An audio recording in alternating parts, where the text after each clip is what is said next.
For a number of years now, I've been running a compassion club for cannabis medicines here in Victoria.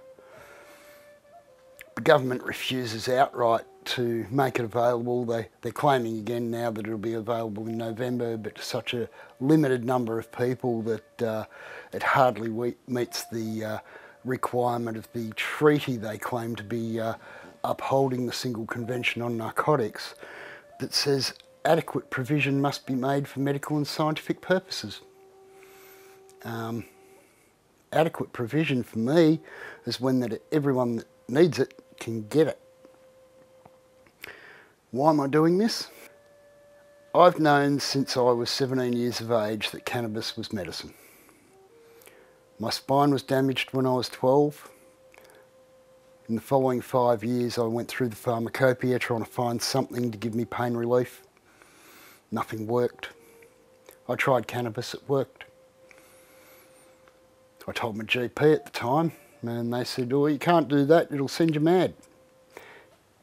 We're 38 years down the track, it hasn't done it yet, so I'm figuring it probably won't. And I've looked into the science of it, because that's the sort of response I've had for so many years. Prior to the law here in Victoria becoming law, I was already using it as medicine. When the government said to me that it wasn't medicine, I kind of ignored them because I knew it was.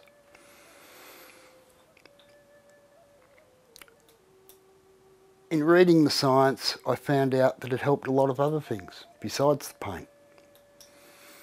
And as people started to ask for it, I decided that, well, I knew how to make the oil. I'd been making it for myself for a number of years because I found out that was a better way to go in all sorts of ways. And I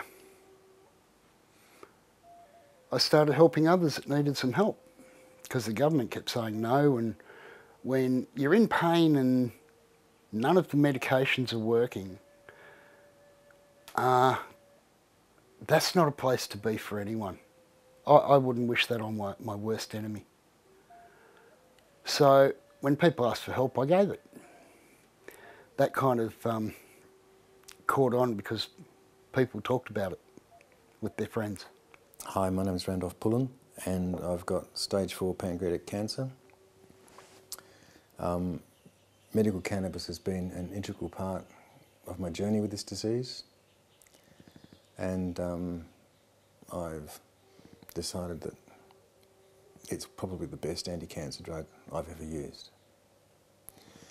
I was diagnosed in February 2015. I went to my doctor and I said, "Doctor, I'm smoking dope like a teenager. I've never done this before, and every time I stop I feel really, really sick. What's going on?" And he looked at me and he said, "Well, we can't tell you to do that, but don't stop doing what you're doing.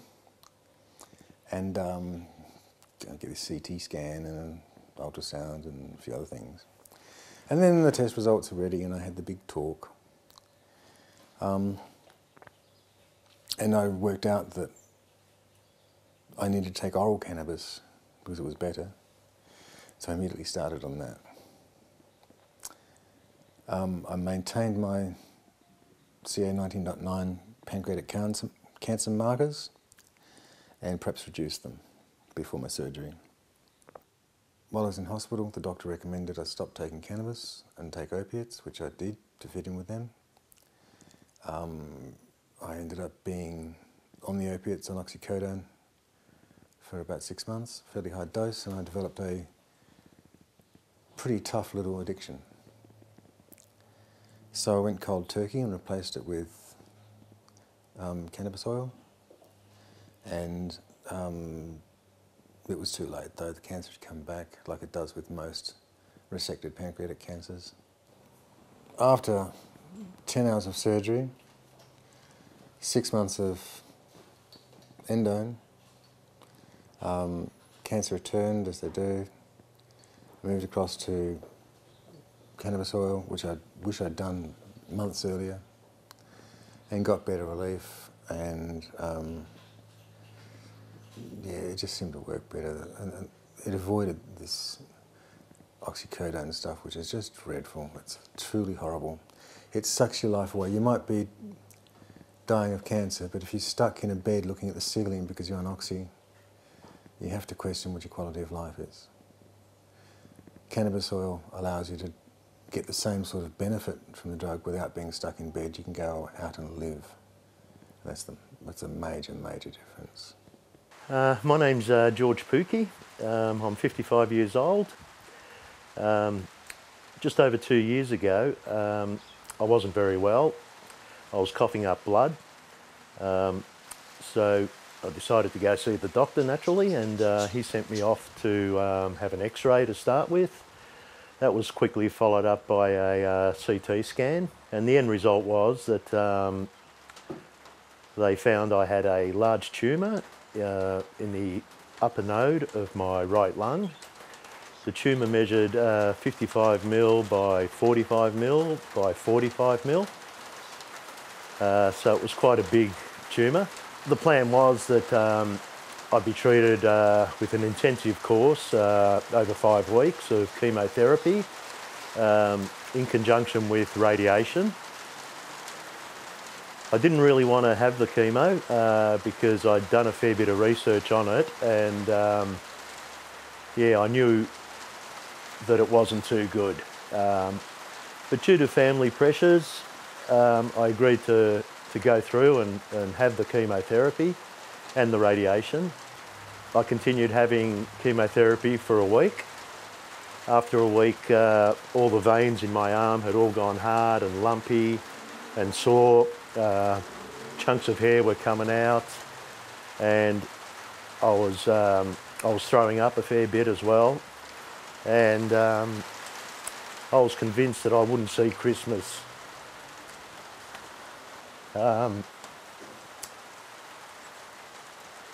As it happened, the Sunday was my son's birthday, and I got the chance to speak to a friend of mine who was also battling cancer. And by the end of the day, I decided that I wasn't going to do the chemotherapy anymore. I sat my family down and explained to them why. I knew the chemotherapy would damage me to the point where I wouldn't be able to repair myself. And I knew that I could repair myself using cannabis oil and various other things, including vitamin B17. And I told the oncologist that I wasn't going to have any more chemotherapy. Her reaction was that it was my decision, but when pressed by my wife as to what she thought my chances of survival were, basically she gave me 2 years to live. I continued having the radiation for 30 days. Basically what it did was burn all the hair off my chest and left a nice big burn mark on my back as well. That finished in mid-November of 2014, and about 3 weeks later I started on my own treatment, which basically was cannabis oil, 1 gram a day of it, vitamin B17, various other herbs, including turmeric, garlic, and I changed my diet completely. I went from having an unhealthy diet to having a very healthy diet, drinking plenty of juices, eating plenty of fresh vegetables. And basically I started to feel quite well. The blood that I was coughing up had stopped, and 47 days after I started my treatment, I had my first CT scan, and the results came back very good. I'd managed to reduce the tumour by about 80%, which made me very happy and showed me that I was on the right path. I continued taking the oil and doing what I was doing for the next couple of months. My next CT scan in May 2015 showed a further reduction in the size of the tumour, which again made me very happy, and again confirmed that I was on the right track. I then ran out of oil, so for the next 3 months I didn't have any oil. My following CT scan, which was in September 2015, showed that there was no change. Shortly after that, I made contact with someone who started supplying me with oil. A couple of months later, I had another CT scan, and again, it showed no change, but the oncologist said that there was a lot of dead cells, and so they couldn't really tell if the tumour was still there or not, as the dead cells were around where the tumour, or what was left of the tumour, was meant to be. I continued on my own therapy for another couple of months, and my last CT scan, which was in June of this year, showed that even the dead cells had now reduced and it was barely visible. So yeah, that's my cannabis cancer story. So I've noticed that there's a huge difference between doing a round of chemo with cannabis oil and without. I'm supposed to do the chemo rounds every 2 weeks, but I'm losing up to 5 kilos more, or say 8 kilos, in a weekly cycle without cannabis oil. With cannabis oil, I lose about 3.5 kilos. There's about a 5 kilo difference. So there's a life and death issue right there. I've just been refused my last round of chemo yesterday on the basis of my weight was low, my neutrophils were low, and that means that now I'm off the program for a while. When my weight gathers, I will be deteriorating if I can't find cannabis oil. A lot of people are the same. I lie in hospital sometimes listening to this up and down the ward. It's depressing, it's unnecessary, and where we can't save everyone, there are a lot of lives that could be saved. It's a complicating factor of some significance and scariness, because it's just something else that can land me in a coma and get me switched off.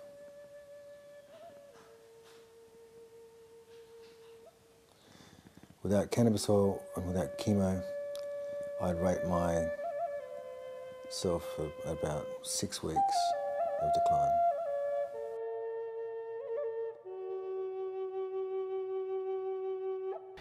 Hi, my name's Daniel. I'm here to talk about my experience with cannabis medicines. And the experience that I have is my mum, who had them, was diagnosed with cancer in 2007. It was stage 3 at the time, and later on in 2012 it progressed to stage 4 breast cancer, and she continued with chemo treatments. In 2014 she became too sick to continue chemotherapy, and at that point we basically just went home, and she needed basically another option. And that's when I discovered, or that's when I began to research about cannabis and cannabis medicines. And then I attended an information night that Matthew and Elizabeth Pallett held, and I listened to what they had to say, and I did already believe before going that cannabis was an effective treatment for cancer. And I spoke to Elizabeth. I said to her only that my mum had stage 4 cancer, and she took my hand and told me that she had medicines that could help my mother, that could help her pain. And we met with them the next day, both me and my mother. We spoke to them, and they basically just gave me and my mum cannabis medicines. They didn't ask for anything. They just said, these are for you, basically. And my mum began to have the medicine. Initially, it took about 1 or 2 weeks for her to start noticing the benefits. Her 2 main problems, apart from having cancer, where she had an extremely congested chest. She had a really bad chest infection, the type that you get in hospitals. And she also had really bad pain that was getting unmanageable. I was taking care of her at the time, and I managed her pain with the medications that I had. And after about 2 weeks, she began to notice some benefits. Firstly, the amount of pain medication that she needed was about 10% of what it used to be, which was pretty incredible. Her pain before cannabis was getting kind of out of control. She was actually planning to go to palliative care, for a short stay, because her pain was so bad, and it wasn't being treated by what we had in modern medicine, basically.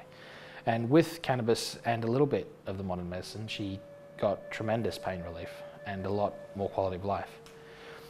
Her chest infection, after about 2 to 4 weeks, started to clear up. It didn't get completely cured, but she was able to lie down again. She was able to sleep, which she hadn't had a proper sleep in maybe 2 months at that point.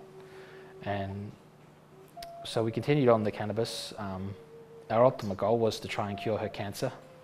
We know that cannabis is one of the most useful plants on the planet, and yet we've been prevented from using, not just for healing, for food, a whole range of things, building.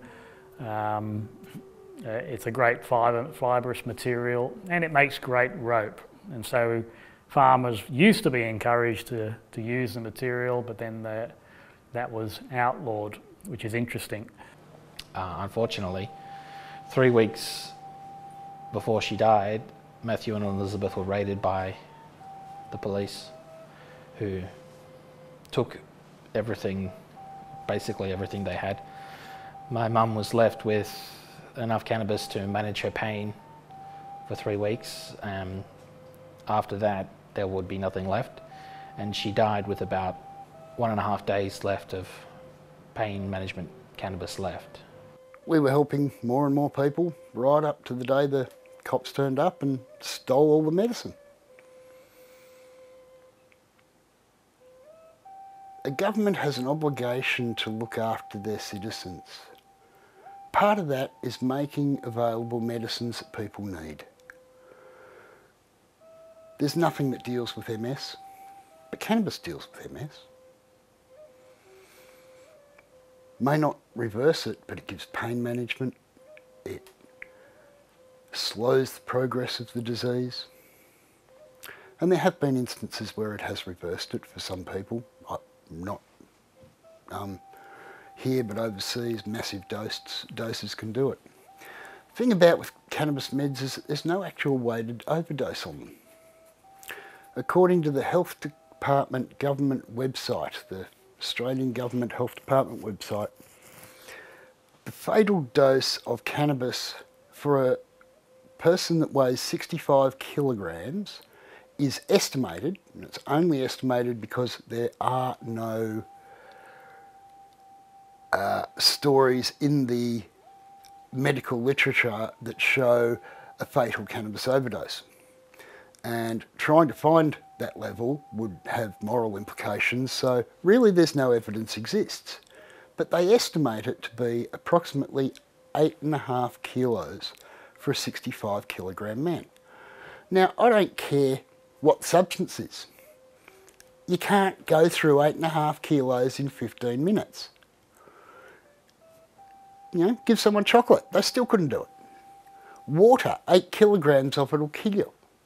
Cannabis is actually safer than water from a toxicity point of view. So to put it on a poisons list is somewhat arbitrary. To say it's a narcotic when it's not, because it doesn't operate on the receptors that narcotics operate on, that's just a lie. To call it a drug of dependence when in actual fact it's the best way to get off narcotic drugs is just... When this sort of misinformation is practiced by medical professionals, it becomes professional neglect, criminal disregard for life. The body uses endocannabinoids to do repairs in the system. If you add phytocannabinoids to that, all you're doing is enabling the body to repair itself. Cannabis per se doesn't heal anything. What it does is it gives the body a toolbox to use to repair whatever it needs to repair. When you're talking chemotherapy, you're talking poison. Nobody will argue that. It's radical poison. Some studies have shown that 60% of people that undergo chemo die from the chemo, not the cancer. So, when you're talking about dealing with a person who's sick, you don't put poison in there. You put in something that will equip the body to rebuild itself and overcome the disease. That's a more logical approach, but there's no money in that for those who are greedy. We always worked on a donation basis. We haven't made money out of it. We haven't gone broke. The donations cover what we need to continue doing what we're doing. Some of it comes from people who have had meds from us. Some comes from people who haven't had meds from us. And some people have had meds from us and haven't given us a cent, because that's how the system works. If you're broke, I'm not going to say, you've got to pay for this.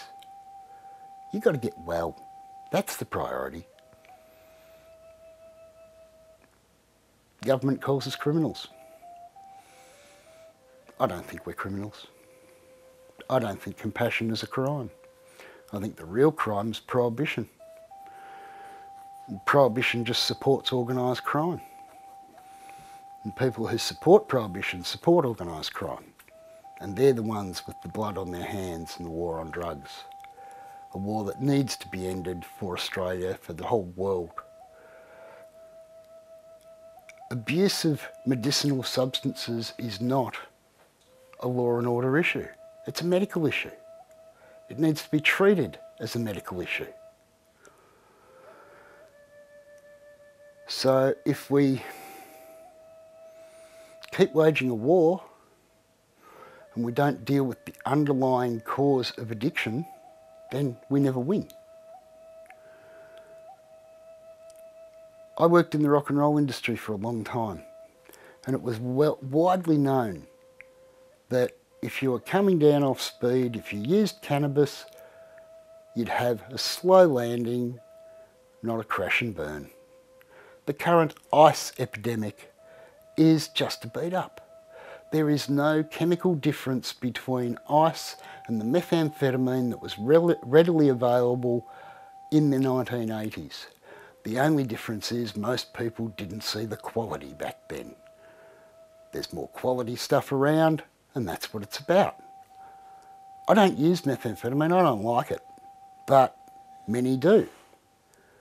The problem comes not from the fact that they're using it, because when they're up, they're fine to be around.